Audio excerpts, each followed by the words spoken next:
Mao ni kwarto sa nayon nga kuan. Padung na kaming toddlers. Oh, di ba? Fixing the kwarto of kuan, mommy. Oh, di ba? Gubot pa sa lukot. Naguna na ko og hipo sa iyang dire, iyang mga cars. Oh, napadira yung tiling-tiling. Unsa naman tani inahan? Okay ba ta? Kay ngano guys, wala man jud nakakuan si daddy. Na busy wala nakalimpyo pero most of the time guys no kay. Inigabot na natagak na. Inigabot na ako guys kay limpyo na gyud niya karon niya na siya nga wa siya kalimpyo kay mao ni mao na. So anyways, ubani ko ninyo nga dili na gyud siya makuan tukod. So atong tukuran para matukod, di ba? Simple as that. Ang problema nga sa yon atong lisod-lisoron. Di ba? Nakoy stand pero wala ko mo gamit og stand kay lisod-lisoron lagi no. So mauni siya. Ang gubot nga kwarto ni ZS Tensu kay tungod siya kuno nagduwa gipang kasi makarelate na ko mga toddlers ang anak nila, diba? Panggubuton sa anak ang atong mga gipang arrange ay kung inang di na ninyong anak kay sukmagon tamo magpundo tag diaper, diba? Ang duyan nagkuan na nagkuan okay. Ay diba inani ang inahan.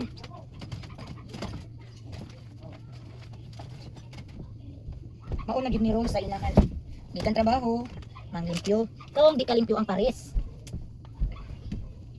Kay ngano man, beses kuno na kayo, tanang kabantay mo na mo ang kanang ayong suga. Kabantay mo sa mong gisami. Na yellow na puti, it because nangakanlat na na. Pilisanan. Pilisanan siya.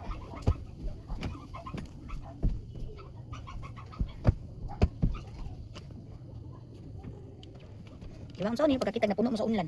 Diba? Saan niyo pagkakita magpagtuwad ko na rin kapita? Ah.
Dagan lang mo. Alam na.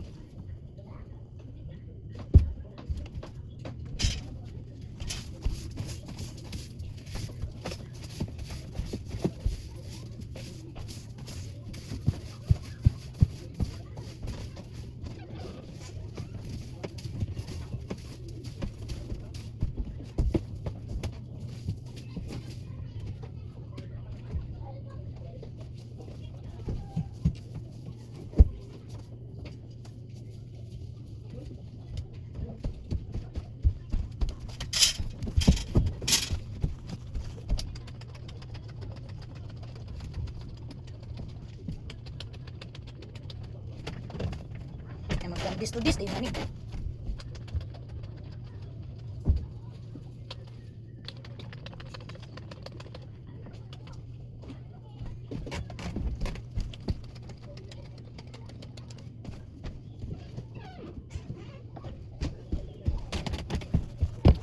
So, mao na, nalimpyo na. Ugumot na din ako mupog.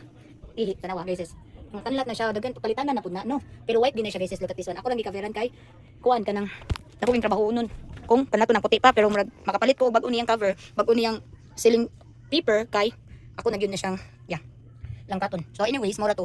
Ang akong gabi na akong anak dito sa Ubos, sayang daddy.